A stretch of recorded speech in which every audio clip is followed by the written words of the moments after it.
Hello everyone, welcome to my YouTube channel. So my today's topic is karta, जिसे हम बोलते हैं कि जो कर्ता धर्ता फैमिली का होता है, राइट। सो या प्लीज़ मेरी वीडियो को एंड तक वॉच करिएगा।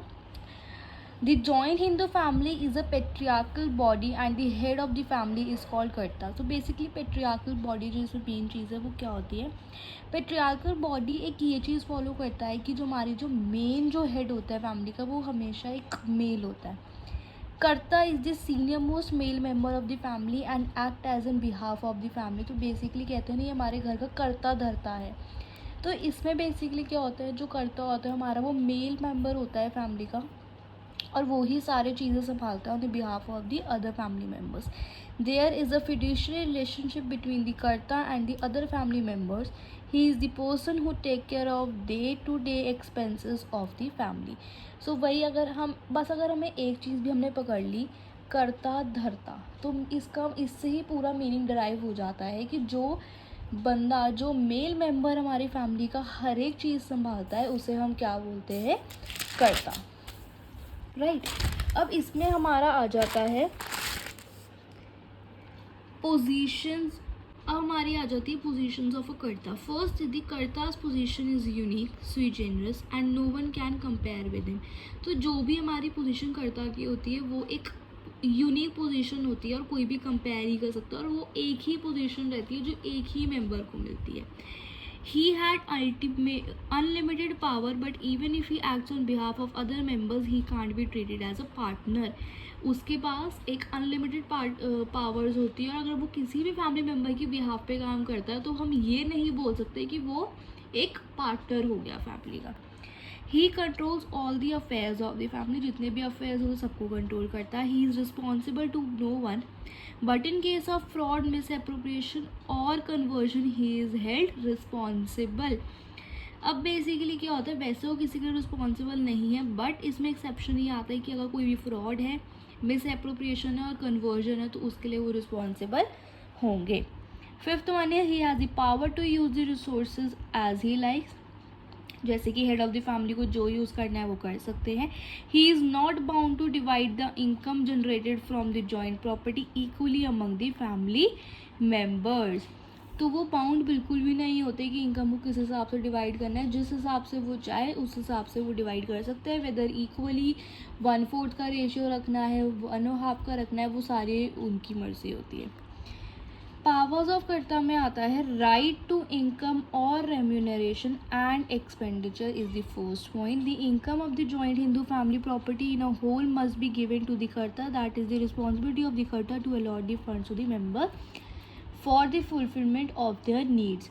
अब बेसिकली क्या होता है कि जो भी इनकम जनरेट हो रही है, अब ऐसा तो है नहीं कि फैमिली में कोई एक ही इंसान होगा, बहुत सारे होंगे, तो जो भी अल्टीमेट इनकम जनरेट होती है तो वो ही एक ऐसे इंसान होते हैं जो कि पूरी इनकम को डिस्ट्रीब्यूट करते हैं अमंग दी पर्सनस। अब वो उनके ऊपर है, वो कैसे उसको फुलफिलमेंट करते हैं, लोगों की नीड्स को किस हिसाब से करते हैं, वो सारा उनके ऊपर होता है। नेक्स्ट हमारा पॉइंट आता है right to represent joint family. The karta represent the family in legal, religious and social manner. Karta can enter into any transaction on behalf of the family. तो बेसिकली इस पॉइंट में क्या है कि जो कर्ता होता है, जो मेन मेंबर होता है, वही फैमिली को रिप्रेजेंट करता है सबके आगे, और वही फैमिली की ट्रांजेक्शन्स करता है अपने, मतलब उनके बिहाफ पे कोई भी ट्रांजेक्शन करनी होगी तो वो सबसे पहले आगे खड़े होते हैं। Right to compromise. Karta has the right to compromise the disputes relating to management और फैमिली प्रॉपर्टी।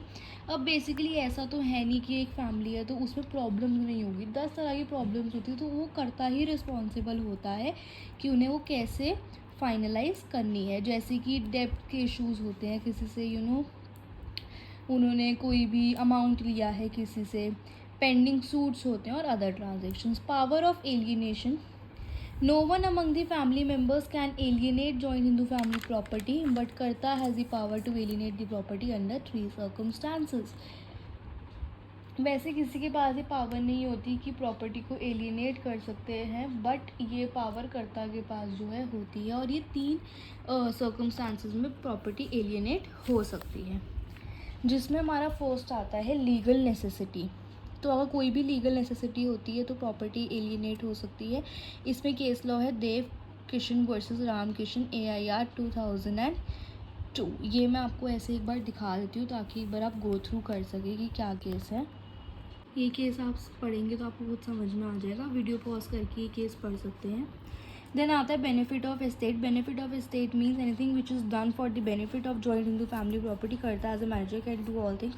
तो वो कोई भी प्रॉपर्टी के रिलेटेड कोई भी इशू सॉल्व करने हैं, कुछ भी XYZ चीज़ है तो वो करता है। Indispensable duties means these terms refer to the performance of those acts which are religious, pious and charitable। तो बेसिकली कोई भी अगर अब जैसे मैरिज है, ठीक है, गृह प्रवेशम है एक्सेट्रा, तो ये कर्ता का होगा कि वो क्या उसको लेकर क्या करना चाहते हैं, कितना पैसा उस पर लगाना चाहते हैं, वो सब कर्ता के ऊपर डिपेंड करता है।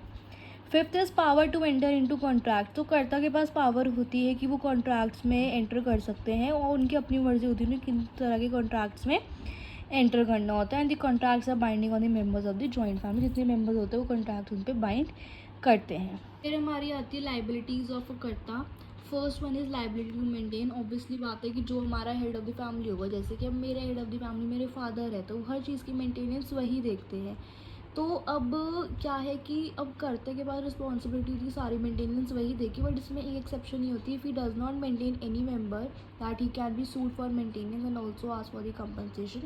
तो अगर मैंने किसी को रिस्पॉन्सिबिलिटी दी है, मैं मेरी बात नहीं करती, जैसे कि जॉइंट हिंदू फैमिली में कर्ता के पास रिस्पॉन्सिबिलिटी होती है और वो मेंटेन किसी फैमिली मेम्बर को नहीं करते हैं, तो उनके ऊपर केस भी बन सकता है और कंपनसेशन के भी वो मेंबर उनसे पूछ सकता है। Liability not to start new business. It is the liability of the कर्ता not to start a new business without the consent of the other co-partners. को-पार्टनर्स की वीडियो मैं आपको डाल चुकी हूँ, तो इफ़ यू वांट मैं डिस्क्रिप्शन बॉक्स में डाल दूँगी, आप देख लेना को-पार्टनर बेसिकली होता क्या है। बट ये है कि कर्ता को-पार्टनर की कंसेंट के बिना नया बिजनेस स्टार्ट नहीं कर सकता। Liability to spend reasonably.